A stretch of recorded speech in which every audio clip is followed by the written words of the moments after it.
வசனத்தை கொடுத்தது நாளுக்காய் கர்த்தரை நான் நன்றியோடு துதிக்கிறேன், ஸ்தோத்தரிக்கிறேன். நம்ம போல் பெண்கள்லாம் நிறையா ஊழியம் பண்ணியிருக்காங்க. அவங்கெல்லாம் வந்து ஆண்டுடைய அழைப்பை பெற்றுக்கொண்டு பெரிய படிப்பு படித்து நிறைய பட்டங்கள் வாங்கினவங்க கிடையாதுனாலும் நம்ம நம்ம நாட்டில் கேரளாவில் நம்ம கன்னியாகுமரி அந்த மாதிரி எல்லாம் நிறையா ஊழியக்காரங்களை ஆண்டவர் வந்து பயன்படுத்தியிருக்காரு. அந்த மாதிரி பயன்படுத்தின ஒரு அம்மாவை பற்றி தான் இன்றைக்கி நம்ம படிக்க போகிறோம். அந்த வசனத்தின் மூலமாக அவங்க எப்படி அவங்க ஊழியத்துக்கு வந்தாங்க, எப்படி ஆண்டவருடைய அழைப்பை பெற்றுக்கொண்டு அவங்க நிலச்சி நிற்கிறதுக்கு அவங்க ஆண்டவர் வந்து உதவி செஞ்சார். அதை நம்ம வந்து இன்றைக்கி தியானிக்கலாம். நம்மளுக்கும் ஆண்டவர் வந்து அந்த மாதிரி காரியங்களை நமக்கு செய்ய சொல்லி சொன்னார்னா நாமளும் செய்கிறதுக்கு துணிவாக இருக்கும்போது ஆண்டவர் பெரிய காரியங்களை நமக்கு செய்வார். அதுதான் நமக்கு செய்வோம், ஜெயிப்போம். ஆண்டவர் அந்த காரியங்களை நமக்கு செய்வதற்கு உதவி செய்வோம். ஜெயிப்போம். நல்ல தகப்பனே உங்களுக்கு நன்றி செலுத்துகிற சுவாமி. இந்த தாயின் மூலமாக எங்களுக்கு கர்த்தருடைய கட்டிருந்து வளர்த்துமா செபிக்கிற சுவாமி. அர்ப்பணித்து அற்புதத்தை பெற்றுக்கொண்டது போல ஆண்டவரே கடைசி வரை உமக்கென்று ஓடி ஜெயிக்கிற பிள்ளைகளாய் வாழ அநேகர் எழும்பினதை போல நாங்களும் எழும்பத்தக்கதாய் கிருபை செய்யுங்க சுவாமி. ஒவ்வொருடைய வாழ்க்கையிலும் நீங்கள் வைத்திருக்க திட்டம் நிறைவேறினது ஆண்டவரே. அதுபோல் எங்களுடைய வாழ்க்கையிலும் இந்த நாட்களிலே நீங்கள் வைத்திருக்க திட்டங்கள் நிறைவேறத்தக்கதாக எங்களுடைய வாழ்க்கையை நாங்கள் முற்றிலுமாய் அர்ப்பணிக்கிற சுவாமி. கேட்குற பிள்ளைகளை நீங்கள் அப்படி அர்ப்பணிக்கும் பொழுது அற்புதமாக நீங்கள் நடத்தி வழிநடத்தவனுமா ஜெபிக்கிறோம். ஆவியானவர் எங்களுக்கு உதவி செய்வனுமா ஜெபிக்கிறோம். நீ தாமே எங்களோடு கூட இருக்கிறீர் என்பதை நாங்கள் உணர்ந்து ஜெபிக்க எங்களுக்கு கத்திருந்து வழிநடத்தமாக ஜெபிக்கிறோம். நீங்கள் அழைக்கும்போது அந்த இடத்துக்கு போக நாங்கள் ஆண்டவரை முற்றிலுமாய் அர்ப்பணிக்க எங்களை தாழ்த்த எங்களுக்கு நீ கிருபை தந்து வழிநடத்தமாக ஜெபிக்கிறேன். துதிக்கான மயமெல்லாம் அம்மக்கே செலுத்துகிறேன். இயேசு ரட்சகர் நாமத்தில் ஜெபங்கள் நல்ல பிதாவே, ஆமென். இந்த தியானிக்க போகிறது பார்த்திங்கன்னாக்கி கேரளாவை சேர்ந்தவங்க தான். கேரளாவை சேர்ந்த பொன்னம்மாள் அப்படிங்கிற ஒரு அம்மாவை பற்றி தான் இன்றைக்கி நம்ம தியானிக்கலாம். அவங்க ரொம்ப வருஷத்துக்கு முன்னாடி அவங்க ஊழியம் பண்ணாலும் ஆண்டுடைய அழைப்பை எப்படி பெற்றுக்கொண்டு அவங்க வாழ்ந்தாங்க அப்படிங்கிறத நம்ம பார்க்கலாம். 1908 வருஷத்தில் ஜனவரி மாதம் 28 தான் அவங்க வந்து அந்த கேரளாவில் பிறந்திருக்காங்க. அவங்க வந்து பிறந்து அவங்க வந்து அவங்களோட வளர்ப்பு என்னென்னா அவங்கள வந்து பார்த்திங்கனாக்கி நீங்கள் வந்து நம்ம வந்து அவங்க எப்படி தாய் தகப்பன் வந்து எப்படி வளர்க்கணும்னு சொல்லி ஒரு தீர்மானம் வச்சு வளர்க்காங்களோ அந்த மாதிரி வளர்ந்தா அவங்க வந்து வீட்டில் வச்சு நல்லா சொல்லிக் கொடுக்குறது மற்ற எல்லா உதவிகளும் செய்வாங்க. ஆனால் இந்த அம்மாவுக்கு வந்து ஆண்டுடைய அழைப்பு என்ன அழைப்புன்னு ஒரு அழைப்பு இருந்திருக்குது. அந்த அழைப்பில் அவங்க போகும்போது வீட்டில் வந்து அவங்களுக்கு பிடிக்காதனால அவங்கள வந்து சின்ன வயசுலேயே பாருங்கள் ஆண்டவர் வந்து நம்மளை சின்ன சிறு வயதில் என்னை குறித்து விட்டார், தூரம் போயினும் நம்ம கண்டு கொண்டார் அப்படின்னு சொல்லி நம்ம பாடல் பாடுறோம் பார்த்தீங்களா. அது மாதிரி நாம் வந்து நாம் ஆண்டவர் தான் தெரிந்து கொடுத்தாரு. நாம் போய் ஆண்டவர்கிட்ட நம்ம வந்து ஏதோ நம்ம ஆண்டவர் நமக்கு செய்வார்னு சொல்லி நாம் வந்து நிதானித்து நம்ம போகிறதே வாழ்க்கையில் நம்ம நினைக்காத காரியங்களை ஆண்டவர் செய்கிறார். ஆண்டவர் நம்ம அழைச்சாருனாக்கி எப்படி இருக்குங்கிறத தான் இந்த அம்மா மூலமாக நம்ம ஜெபிக்கலாம். 9 வயசில் வீட்டை விட்டு வெளியே பற்றிட்டாங்க. ஏன்னா நீ இங்கே இருக்கக்கூடாது, நீ வேறு எதையோ அது பின்பற்றுற, அதனால் நீங்கள் இருக்கக்கூடாதுன்னு சொல்லி வெளியே துரத்தி விட்டாங்க. அப்போ வந்து பாருங்கள் அவங்க எப்படி இருந்திருக்கும் சூழ்நிலை. 9 வயசுங்கும்போது ரொம்ப ஒரு ஒன்றுமே தெரியாத ஒரு வயசு. அந்த வயசுலேயும் கூட ஆண்டவர் வந்து பாருங்கள் ஆண்டவர் தேர்ந்தெடுத்தாருன்னா எப்படி இந்த அம்மாவை நடத்தினாருங்கிறது தான் ரொம்ப முக்கியமானது. 1918 வருஷம் வந்து தாமஸுங்கிற ஒரு போதகர் மூலமாக பாருங்கள் 10 வயசுலேயே அவங்க வந்து ஞானஸ்தானம் எடுத்துருக்காங்க. ஞானஸ்தானம் எடுத்து அந்த போதகர் கூட இருந்து அந்த ஆண்டவர் சொன்ன காரியங்களில் செயலாற்றி அவங்க வழி நடத்தினதை நம்ம பார்க்கலாம். அவங்க வந்து பாடல் எழுதுறதில் ரொம்ப நல்லா ஆண்டவர் வந்து ஒரு தாழ்ந்து கொடுத்துருக்காரு. அவங்க பாடல் எழுதியிருக்காங்க, நிறைய பாடல்கள் எழுதியிருக்காங்கன்னு சொல்லி நம்ம பார்க்கலாம். அதில் 1947 எழுதின பாட்டு இயேசு என்ற நாமத்துக்கு எப்பொழுதும் மிக ஸ்தோத்திரம் அப்படிங்கிற பாட்டு நம்ம சபையிலலாம் படிக்காங்க. அந்த மாதிரி பாட்டு. அப்புறம் பாருங்கள் எங்கே தேடுவேன் என் நேசரை எங்கே தேடுவேன், இதெல்லாம் பார்த்திங்கன்னா ரொம்ப அருமையான பாடல்கள். இதெல்லாம் வந்து நம்ம மனப்பாடமாக செஞ்சு நம்ம வேதனையோடு இருக்கும்போது படிக்கும்போது பார்த்திங்கனாக்கி ரொம்ப இந்த பாடல்கள்லாம் நமக்கு இயேசு என்ற நாமத்துக்கு எப்பொழுதும் மிக ஸ்தோத்திரங்கிறதுலாம் வேதாளம் பாதாளம் அதெல்லாம் நம்ம பிசாசை ஜெயிக்கக்கூடிய ஒரு காரியங்களை வசனத்தின் மூலமாக அவங்க வந்து தியானித்து எழுதியிருக்காங்க. அந்த பாடல்கள்லாம் நீங்கள் பாடி ஜெபிங்க, ஆண்டவர் பெரிய காரியங்களை செய்வார். இந்த மாதிரி பாடல்கள் இன்னும் நிறைய பாடல்கள் எழுதியிருக்காங்க. இவங்க வந்து வாழ்க்கையில் வந்து ஒரு பெண் வந்து 9 வயசுலேயே ஒரு 10 வயசுலலாம் போய் சபையில் போய் சேர்ந்து அப்புறம் அந்த ஊழியம்மனுக்கு பாடல் எழுத என்னமோ செஞ்சால் கூட அவங்களுடைய வாழ்க்கையில் ஆண்டவர் இல்லைனாக்கி பரிசுத்தமாக வாழவே முடியாது. இன்றைக்கி வந்து எத்தனையோ ஊழியக்காரங்களை நம்ம குறை சொல்கிறாங்க. அவங்க வந்து பரிசுத்தாவியினால் நிறைக்கப்பட்டவங்க தான், ஆனால் பரிசுத்தமாக வாழலை. அவங்க இந்த மாதிரி குறைகளெல்லாம் நிறைய சொல்கிறாங்க பார்த்தீங்களா. அந்த மாதிரி அது நிஜமோ தவறாக இருக்கலாம் ஒரு வேளை. ஆனாலும் அந்த மாதிரி சொல்கிற காரியங்கள் இந்த அம்மா வாழ்க்கையில் இல்லவே இல்லை. பரிசுத்தமாக வாழ்ந்துருக்காங்க. நிறையா நம்ம பார்க்கோம், நிறைய ஊழியக்காரங்களாம் நிறைய பரிசுத்தமாக வாழ்கிறவங்க நிறைய பேர் இருக்காங்க. அந்த மாதிரி பரிசுத்தமாக வாழணுங்கிறது நமக்கு ரொம்ப முக்கியம். ஆண்டவர் வந்து நான் பரிசுத்த நீங்கள் பரிசுத்தமாக இருங்கன்னு சொன்னார்ல, அந்த பரிசுத்தத்தை நாம் காத்துக்கொள்ளணும். அந்த இது இந்த காத்துக்கிட்டு பரிசுத்தமாக வாழ்ந்து நல்லா பரிசுத்தமாக மற்ற காரியங்களை எல்லாம் செஞ்சுட்டே இருந்திருக்காங்க.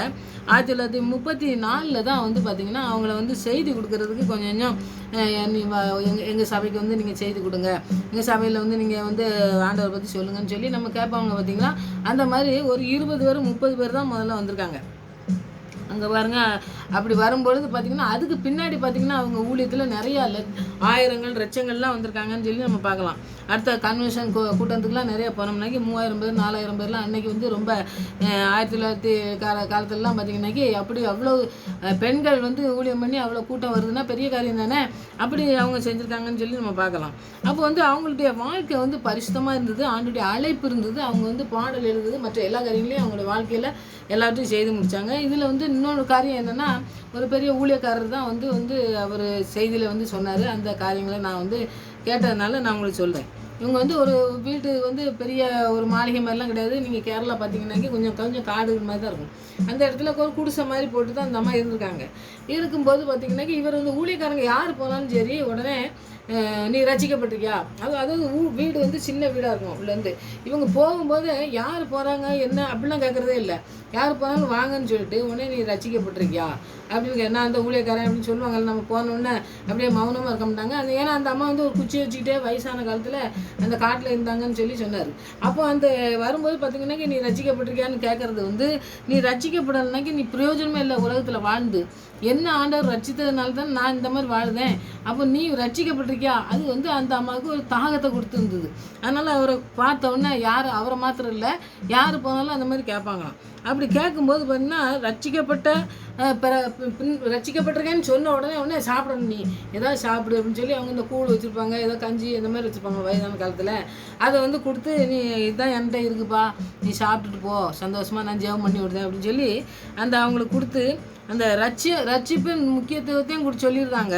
அவங்களுக்கு வந்து பசி, அதாவது பசியில் வந்திருந்தாங்கன்னா ஒரு தண்ணி ஏதோ நான் என்கிட்ட இருந்ததை கொடுக்காங்க. அடுத்தது பாருங்கள், அவங்க வந்து எந்த குறைகள், அதாவது என்ன குறைகள் இருக்குது உனக்கு, ஊழியம் பண்ணுதே ஆண்டவர் எப்படி நடத்தாரு அப்படின்னு அந்த விசாரிக்கிற ஒரு காரியங்கள் வந்து அந்த மாதிரி செய்வாங்களாம். அப்படி செய்யும்போது இவர் போனவர் என்ன பண்ணாரா, எனக்கு ஊழியத்தில் ரொம்ப கஷ்டம், கொஞ்சம் பணம் இதெல்லாம் பிரச்சனையாக இருக்குது, அம்மா ஜெபம் பண்ணுங்க அப்படின்னு சொல்லி சொன்னோடனே இந்த அம்மா என்ன பண்ணாங்க, ஜெபம் பண்ணியிருக்காங்க. ஜெபம் பண்ணிவிட்டு சரி அம்மா ஜெபம் பண்ணாங்கன்னே நம்ம சிலர்கிட்ட ஜெபம் பண்ணிட்டு நம்ம சொல்லுவோம் ஆண்டவர் எப்படியாவது நடத்துவார் நம்மள அப்படின்னு சொல்லி நமக்கு ஒரு சந்தோஷம் வரும் பார்த்தீங்களா. அந்த சந்தோஷத்துக்காண்டி தான் ஜெபம் பண்ணார். இந்த மாட்ட காசு வாங்கணும். ஏன்னா இவங்களே கம்பு ஊனிட்டு வயசான காலத்தில் ஒரு காட்டில் இருக்காங்க தனித்து. அவங்ககிட்ட போய் நம்ம காசு கேட்கறதுக்கு வாய்ப்பே இல்லை. அவரும் வந்து அந்த மாதிரி எண்ணத்தோடு போகவே இல்லைன்னு தான் சொல்கிறாரு. அப்போ வந்து ஜெபம் பண்ணுங்கம்மா, எனக்கு ஆண்டவர் நடத்துவார் அப்படின்னு சொன்னோன்னே ஜெபம் பண்ணி அந்த மாதிரி முடித்த உடனே இருப்பா நான் வர்றேன் அப்படின்னு சொல்லிட்டு கம்பு ஊனிட்டே உள்ளே போனாங்களாம். உள்ளே போனோன்னே இந்த அம்மா எதுக்கு உள்ளே போகிறாங்க, இன்னும் சாப்பிட்டாச்சு எல்லாம் பண்ணி நம்ம போகணும், அவங்களும் ரெஸ்ட் எடுப்பாங்களே அப்படின்னு சொல்லிட்டு கேட்டால் ஒன்று சின்ன துணியில் ஒரு கிழிஞ்ச துணி மாதிரி இருந்துச்சான். அந்த துணியில் வந்து ஒரு பார்சல் மாதிரி வச்சு ஏதோ கொண்டு வந்துருக்காங்க. இது என்னடா இவங்க பார்சலில் எதுவும் கொண்டு வராங்களா என்னன்னு சொல்லிட்டு பார்த்தா இது வந்து ஒரு ஆள் வந்து கொண்டு வந்து தந்தாருப்பா, ஒரு 5000 ரூபா கொண்டு வந்து தந்தாங்க. எனக்கு என்ன தேவை, எனக்கு சாப்பாட்டுக்கு எதுக்குன்னா நான் வந்து பண்ணிக்கிடுவேன், எனக்கு ஒன்றும் தேவையில்லை, இந்த 5000 ரூபாய் நீ வந்து ஊழியத்துக்கு யூஸ் பண்ணிக்க, உனக்கு வந்து பண கஷ்டம் இருக்குன்னா ஆண்டவர் அதுக்காண்டி என்கிட்ட தந்திருப்பாரு. நான் இதை வச்சு என்ன பண்ண போகிறேன், காட்டில் எவனா கலாவணிட்டு போவான், அதனால் நீ வச்சுக்க, உனக்கு வந்து இந்த நீ வச்சுக்கப்பா, நீ ஊழியம் பண்ணு, ஆண்டவர் வந்து ஒன்று ஆசீர்வான்னு சொல்லி அவங்க கொடுத்தாங்கன்னு சொல்லி பார்க்கலாம். எந்த ஊழியக்காரன் போனாலும் சரி அவங்களுக்கு ஜெபம் பண்ணுறது ஒன்று, அடுத்தது அவங்களால முடிஞ்ச பண உதவிகளெல்லாம் செஞ்சாங்கன்னு சொல்லி பார்க்கலாம். அப்போது இவங்க நம்மளாம் இப்போ நம்ம ஊழியக்காரங்கிட்டலாம் பண வசதி எது இருந்தாலும் கூட நம்ம ஏதோ நீங்கள் ஏதோ உதவி செய்யுங்கன்னு சொல்லி கேட்டோம்னாக்கி எல்லோரும் இப்படி செய்வாங்கங்கிறது இன்றைக்கி இல்லை. ஆனால் அந்த நாட்களில் வந்து பாருங்கள் ஆண்டுடைய அழைப்பை பெற்ற ஒரு பெண்ணாக இருந்தாலும் வயதான காலத்திலேயே பார்த்துங்க அவ்வளோ உதவி செய்கிறது.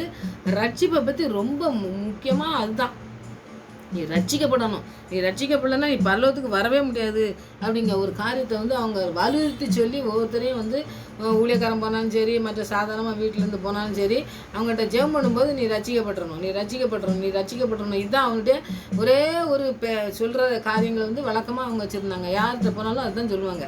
அப்போ அந்த ரட்சிக்கப்பட்ட வாழ்க்கை வந்து எப்படி இருக்குங்கிறது அவங்க அனுபவப்பட்டதுனால அவங்க வந்து மற்றவங்கள்ட்ட சொல்கிறாங்க. அப்போ நம்முடைய வாழ்க்கையில் பார்த்திங்கன்னாக்கி நம்ம ரட்சிப்பை பெற்றுக்கொண்டோம்னா மற்றவங்களுக்கு அதை சொல்கிறதுக்கு நம்ம ஆண்டவர் என்ன செய்ய சொல்கிறாருன்னு சொல்லி இந்த அம்மா சொன்னாங்க பார்த்தீங்களா, அந்த மாதிரி செய்யணும். அப்புறம் ஊழியத்துக்கு இந்த ஏதாவது நமக்கு அவங்களுக்கு கஷ்டம், ஏதோ அவங்களுக்கு முடியலை அப்படின்னோம்னா ஜெபம் பண்ணுறதோடு நிறுத்தாமல் மற்ற நம்மளால் முடிஞ்ச உதவிகளை வந்து நம்ம செய்யணும் அப்படிங்கிறத இந்த அம்மா மூலமாக நம்ம பார்த்துக்கிட்டோம். அப்போது இந்த அம்மா வந்து பெரிய காரியங்களை செய்யலை அப்படின்னு சொல்லி நம்ம சொல்லுவாங்க. சிலர் வந்து சொல்லுவாங்க என்ன செஞ்சுருக்காங்க, ஏதோ பாடல் எழுதியிருக்காங்க அப்படின்னு சொல்லி சிலர் சொல்கிறவங்க இருக்கலாம். ஆனால் வந்து இந்த அம்மா செஞ்சது எனக்கு என்ன பொறுத்த மட்டும் பார்த்தீங்கன்னாக்கி உங்களுக்கு எப்படின்னு நீங்கள் யூகம் பண்ணிக்கோங்க. ஆனால் ஆண்டவருக்கு முன்பாக இந்த அம்மா வந்து பரலோகத்தில் இடம் பெற்று பரலோகத்தில் ஆண்டவரோடு கூட இருப்பாங்கிறது நிச்சயமான காரியமாக இருக்குது. ஏன்னா அத்தனை காரியமும் அவ்வளோ கரெக்டாக செஞ்சுருக்காங்கன்னு சொல்லி நம்ம பார்க்கலாம். அப்போது நம்முடைய வாழ்க்கையிலையும் அந்த மாதிரி செய்யணும். இவங்க வந்து இப்போ பரதேசியாக, அதாவது கல்யாணம் பண்ணாமல் இருந்ததுனால சன்னியாசி பொன்னம்மாள் அப்படின்னு சொல்லி அவங்க பேர். அவங்க வந்து எப்படி வாழ்ந்தாங்க, எப்படி இருந்தாங்க அப்படிங்கிறதுலாம் கேரளாவில் இருந்ததுனால நமக்கு அவ்வளோ ஒரு இது தெரியலனா கூட நம்ம எல்லாருக்கூடையும் அவங்க வந்து சகஜமாக எல்லா சபைக்கு போகிறது, மற்ற எல்லாருக்கூடையும் பழகிறது, எல்லாத்துலேயுமே அவங்க உண்மையாக இருந்தாங்க, கடைசி வரைக்கும் இருந்தாங்கன்னு சொல்லி பார்க்கும். அப்போ அழைக்கப்பட்ட அழைப்பை வந்து அவங்க செஞ்சு முடித்தாங்கங்கிறத நம்ம பார்க்கலாம். அப்போ நம்முடைய வாழ்க்கையிலையும் எப்படி செய்து முடிக்கணும். இவங்க வந்து குறையா ஆட்கள் வந்தாங்க, நம்ம செய்து கொடுத்ததில்ல அப்படிலாம் நான் பார்க்கவே செய்யலை. அதுக்கப்புறம் ஆண்டவர் நல்லா யூஸ் பண்ணார். நல்லா 3000-4000 பேர் ஆண்டவருக்குள்ளே ரட்சிப்புக்குள்ளே கொண்டு வந்தாங்க. அந்த அம்மா 2006 தான் அவங்க வந்து மரித்தாங்கன்னு சொல்லி பார்க்கலாம். அவங்களுக்கு இந்த அம்மா 1908 பிறந்து 2006 தான் மரித்தார்கள். 98 வயதில் மரித்தாங்க. ஆண்டவர் அவ்வளோ நாள் வரைக்கும் அவங்கள வந்து 9 வயசில் ஆண்டவருக்குன்னு அர்ப்பணித்தவங்கள 90 வருஷத்துக்கு பக்கம் ஆண்டவர் வந்து அவங்கள வந்து நடத்திருக்காருன்னா பாருங்கள். வயசு வந்து கம்மியான வயசுலேயே நம்ம மரித்து போகலை.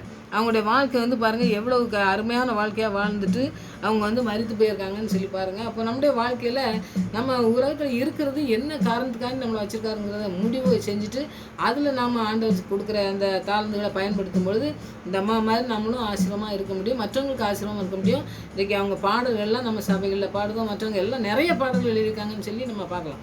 அப்போ அந்த மாதிரி ஆண்டவர் நம்ம கொடுத்துருக்க தாளந்தை பயன்படுத்திட்டு அவங்க பரலோகத்தில் வந்து போய் சந்தோஷமாக இருக்கிறதுக்கு ஆண்டவர் வந்து அவங்களுக்கு ஒரு இடம் கொடுத்துருப்பாருன்னு சொல்லி, நான் அநேக வாசஸ்தலங்கள் உண்டு, உனக்காக நான் ஒரு வாசஸ்தலத்தை நான் உருவாக்க போகிறேன்னு சொல்லி ஆண்டவர் சொல்லுவார் பாருங்க. அந்த இந்த அம்மா காரியத்தில் செஞ்சுருக்காருன்னு சொல்லி நம்ம பார்க்கலாம். அப்போ வேத வசனங்கள்லாம் வந்து எப்படி அவங்களோட கூட பேசியிருக்குன்னு சொல்லி பாருங்கள். அப்படி நம்மளோட கூட பேசி நம்மளை நடத்துக்கிற காரியங்களை நம்ம செய்து முடிக்க இந்த அம்மா மூலமாக எப்படி செஞ்சாரோ அதுபோல் நம்மளையும் செய்கிறதுக்கு நம்மளை அழைச்சிருந்தாருன்னா அப்படி நடத்தி செல்றதுக்கு, பரிசுத்தமாக வாடுறதுக்கு, மற்றவங்களுக்கு ரட்சிப்பின் அனுபவத்தை நீங்கள் பெற்றுக்கொண்டீங்களான்னு சொல்லி கேட்குறதுக்கு, அவங்களுக்கு உதவி செய்கிறதுக்கு, எல்லாத்துக்கும் நம்ம அர்ப்பணித்து ஊழியம் செய்யும்போது அற்புதமாக நம்மளை நடத்த ஆண்டவர் பெரிய காரியங்களை செய்ய வல்லமுள்ள தேவன். அதனால் நமக்காக ஒரு வாசஸ்தலத்தை அவர் உருவாக்கி வச்சுருக்காரு. அதுக்காக தான் நம்ம வாழணும். சும்மா இந்த உலகத்தில் ஏதோ நமக்கு கிடைக்குங்கிறதுக்காண்டி பட்டம் பதவி அது இருக்குதே, அதுக்காண்டி அவங்க வாழவே இல்லை பார்த்தீங்களா. அப்போ அவங்களுக்கு பரலோகத்தில் ஒரு இடம் இருக்குது, நம்மளுக்கும் பரலோகத்தில் ஒரு இடம் இருக்குது அப்படிங்கிறதுக்கான ஆண்டவரே சொல்லுவார். பிசாசு சீசர்கள்லாம் வந்து சொல்லுவாங்க, பிசாசுகள்லாம் போச்சு ஆண்டவரை என்ன அனுப்பியிருப்பார் 2 பேரா. பிசாசுகள்லாம் எங்களை பார்த்து பயந்து ஒன்று, பிசாசு பயப்படக்காண்டி நீ சந்தோஷப்படாத, பரலோகத்தில் உன் பேர் எழுதப்பட்டதுக்காண்டி நீ சந்தோஷப்படணும்னு சொல்லுவார் ஆண்டவர். அப்போ பிசாசு துரத்துறது இப்போ சாதாரணமான காரியமே கிடையாது. அவன் சந்தோஷப்பட்டு சொல்லும்போது ஆண்டவர் என்ன சொல்கிறாரு, உனக்கு அதுக்கு மேலே உள்ள ஒரு பேர் உனக்கு அங்கே எழுதப்பட்டிருக்கணும், நீ அங்கே இருக்கிறதுக்கு உனக்கு ஸ்லாக்கி இருக்கணும். இங்கே பிசாசு துரத்தி விட்டு இங்கே முடிஞ்சது அப்படிங்கிறது கிடையாது. பரலோகத்தில் உன் பேர் எழுதப்பட்ட மாதிரி நீ வாழ்க்கையில் வாழணும் அப்படிங்கிறார் ஆண்டவர். ஆண்டவர் சொன்ன வார்த்தைகள்லாம் நிறைய நம்ம தியானிக்கும் பொழுது நம்முடைய வாழ்க்கையில் கடைபிடிக்கும் போது நம்மளுக்கு பெரிய காரியங்களை ஆண்டவர் செய்யக்கூடிய காரியங்களை செய்வார். அதனால் அப்படி ஆண்டவருக்குன்னு அர்ப்பணிப்போம். இந்த அம்மா போல் நம்ம ஆண்டவர் கொடுத்துருந்தாருன்னா அந்த அழைப்பை பெற்றுக்கொண்டு எத்தனை சோதனை, எத்தனை வேதனைகள் வீட்டை விட்டு துரத்தினாலும் சரி, அந்த அம்மா 9 வயசுலேயே வந்து எப்படி ஊழியம் பண்ணியிருக்காங்க பாருங்கள். அந்த மாதிரி நம்மளை ஆண்டவருக்கு அழைச்சிருந்தாருன்னா கைவிடவே மாட்டார். அவர் கடைசி வரை நம்மளை நடத்துகிற தேவன். அதனால் நம்ம ஒரு நாளும் நம்மளை விட்டு ஆண்டவர் எவனும் நம்மளை வந்து கைவிட்டுருவாரோ, நம்ம சூழ்நிலை எப்படி இருக்குது அப்படின்னு சொல்லி நீங்கள் வந்து கவலைப்பட வேண்டிய அவசியமே இல்லை. ஆண்டவர் வந்து பெரிய காரியங்களை நம்முடைய வாழ்க்கையில் செய்வார். அதனால் நம்ம ஆண்டவர்கிட்ட அர்ப்பணிப்போம், ஆண்டவர் பெரிய காரியங்களை செய்வார். ஆமாம்.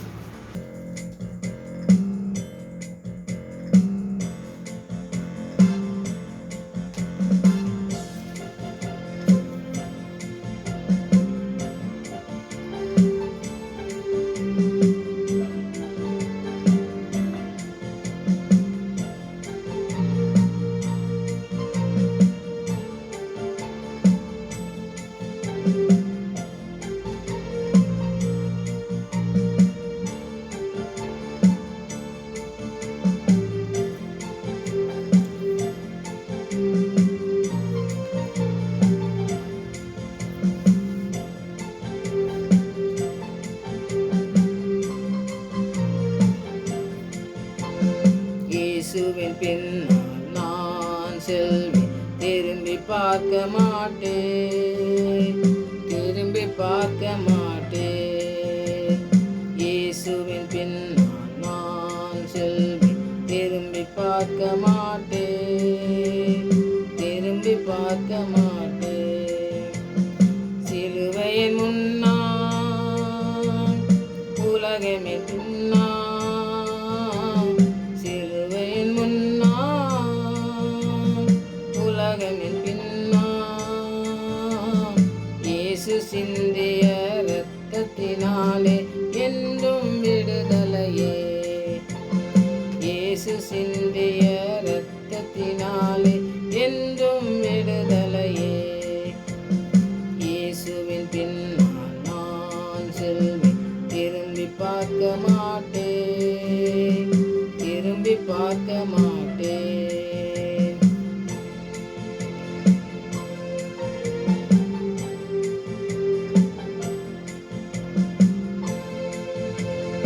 உலகத்தின் பெருமை செல்வத்தின் பற்று எல்லாம் உதறிவிட்டேன், உலகத்தின் பெருமை செல்வத்தின் பற்று எல்லாம் உதறிவிட்டேன்.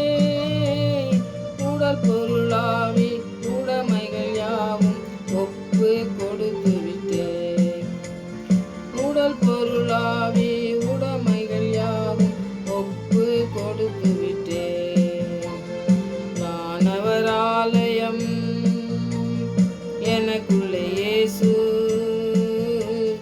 நான் அவர் ஆலயம் எனக்குள்ளே இயேசு. என்ன நடந்தாலும் எவ்வேளையிலும் எப்போதும் துதித்திடுவேன், என்ன நடந்தாலும் எவ்வேளையிலும் எப்போதும் துதித்திடுவேன். இயேசுவின் பின்னால் நான் செல்வேன், திரும்பி பார்க்க மாட்டேன், திரும்பி பார்க்க மாட்டேன்.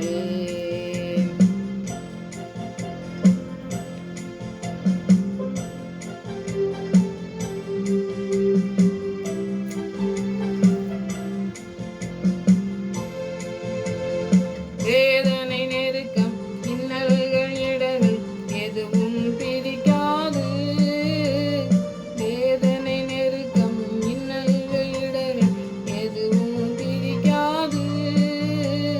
வெற்றி வேந்தன் என் இயேசுவின் அன்பா முற்றிலும் ஜெயம் பெறுவேன், வெற்றி வேந்தன் என் இயேசுவின் அன்பா முற்றிலும் ஜெயம் பெறுவேன். இந்த காலமோ வருகின்ற காலமோ, நிகழ்கின்ற காலமோ வருகின்ற காலமோ, வாழ்வோ சாவோ வல்ல தூதரும் பிரிக்கவே முடியாது, வாழ்வோ சாவோ வல்ல தூதரும் பிரிக்கவே முடியாது. இயேசுவின் பின்னால் நான் செல்வேன், திரும்பி பார்க்க மாட்டேன், திரும்பி பார்க்க மாட்டேன். இயேசுவின் பின்னால் நான் செல்வேன், திரும்பி பார்க்க மாட்டேன், திரும்பி பார்க்க மாட்டேன்.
மூலம் நாங்கள் படித்ததை இந்த காரியங்களே ஆண்டவரே உங்களுடைய வாழ்க்கையில செய்து முடிச்சிங்களே சுவாமி.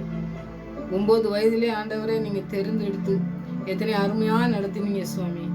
அதுபோல எங்களுடைய வாழ்க்கையில் நாங்கள் உண்மை தேடும் பொழுது உண்மை கண்டடைந்து உமக்கென்று கடைசி வரை வாழ எங்களை அழைத்த நோக்கத்தை அறிந்து கொள்ள கிருபை செய்யுங்க சுவாமி. அப்படிப்பட்ட வாழ்க்கை எங்களுக்கு தாங்க. கடைசி வரை ஆண்டவரே உமக்கென்று ஓடி உம்மை பாடி துதித்து ஓடின இந்த பொன்னம்மாள் அம்மாவை போல நாங்களும் வாழ, அந்த சன்னியாசியா இருந்து உலக வாழ்க்கையை எல்லாவற்றையும் வெறுத்து உமக்கென்று அர்ப்பணித்து வாழ்ந்தாங்களேப்பா. அப்படி வாழ்க்கையை எங்களுக்கும் தாங்க சுவாமி. அவங்க தியாகத்தோடு வாழ்ந்தாங்களே அழைத்த அழைப்புக்கு. அப்படிப்பட்ட அழைப்புக்கு நாங்கள் எத்தனை ஆண்டவரே எல்லாராலும் துரத்தப்பட்ட நிலையிலும் கூட அவங்க வாழ்ந்தாங்களே. எத்தனை அருமையான காரியங்களை செய்து முடிச்சிருக்கீங்க ஆண்டவரே. அதனால நீங்கள் அழைத்தீங்கன்னா ஒரு பொழுது எங்களை கைவிடவே மாட்டீங்க. எங்கள் உறுதியான விசுவாசம் கேட்குற பிள்ளைகளுக்கு தாங்க சுவாமி. கடைசி வரை முதிர் வயதிலும் ஆண்டவரே தள்ளாடி நாங்கள் நடக்கும் பொழுதும் கூட எங்களுக்கு உதவி செய்கிற பிள்ளைகளாக எங்களை வழி நடத்தினீங்களே நன்றி. ஊழியர்களை பார்த்து ரட்சிப்பை ஆண்டவரை பெற்றுக்கொண்டியா என்று கேட்டு அவருக்கு உதவி செய்த அந்த அம்மாவை போல நாங்களும் எங்களுடைய வாழ்க்கையிலே செய்து முடிக்க கிருபை செய்யுங்க சுவாமி. எங்களுடைய வாழ்க்கையில் இருக்க குறைகளை நிறைவாக்கி தாங்க. அழைத்தீர் என்றால் நீங்கள் அழைத்த அழைப்பிலே நாங்கள் ஓடி ஜெயிக்கிற பிள்ளைகளாய் காணப்பட கிருபை செய்யுங்க. அப்படி அர்ப்பணிக்க அநேக பிள்ளைகளை நீ எழுப்புவதற்காக நன்றி செலுத்துகிற ஆண்டவரே. இந்த உலக ஆசை அல்ல ஆண்டவரே, உலக மேன்மை அல்ல ஆண்டவரே, பரலோகத்திலே ஒரு இடம் எங்களுக்காக எங்களுக்கு ஒரு வாசஸ்தலத்தை உருவாக்குறேன் என்று சொன்ன தேவனுடைய அந்த ஆண்டவரே பாதத்திலே நாங்கள் வந்து சேரத்தக்கதான கிருபை இந்த உலகத்தில் வாழும்பொழுது நாங்கள் வாழ்ந்து ஜெயிக்க பிசாசின் எல்லா கிரியைகளையும் அழிக்க வந்த தேவன் நீங்கள் என்பதை உம்முடைய பிள்ளைகள் நாங்கள் என்பதையும் ஆண்டவரை அறிந்து கொண்டு ஓடுகிற பிள்ளைகள் இந்த நாட்களை எழும்ப வேண்டுமா ஜெபிக்கிற ஆண்டவரே. இந்த அம்மா போல ஆண்டவரே ஆசீர்வாதத்தை சுதந்திரத்துக் கொள்கிற பிள்ளைகள் அநேகரை எழுப்பத்தக்கதாய் நீ பயன்படுத்த வேண்டுமா ஜெபிக்கிற சுவாமி. ஆண்டவரே உலக ஞானம் எல்லாம் குப்பையாக இருக்கிறபடியா நீங்கள் கொடுத்துருக்க ஞானத்திலும் நீங்கள் கொடுத்துருக்கிற அழைப்பிலும் ஓடி இந்த அம்மா ஜெயித்தாங்களே, அதுபோல் நாங்களும் ஓடி ஜெயிக்க கிருபை. எங்களுடைய சூழ்நிலையை பார்க்காதபடி, எங்களுடைய வாழ்க்கையில இருக்கிற குறைகளை நாங்கள் பார்க்காதபடி தேவனுடைய அழைப்பை பெற்றுக்கொண்டு அபிஷேகத்தை பெற்றுக்கொண்டு ரட்சிக்கப்பட்டிருப்போம் என்றால் ஆண்டவரே அந்த ரட்சிக்கப்பட்ட அந்த தகப்பன் நம்மளை முழுவதுமாய் நடத்த வளமுள்ளவர் என்று நாங்கள் அர்ப்பணித்து ஜெபிக்கிற பிள்ளைகளாய் காணப்பட கிருபை செய்யுங்க. ஒவ்வொரு நாள் அப்படி நடத்தி செல்கிற தயவுக்காக நன்றி செலுத்துகிற ஆண்டவரே.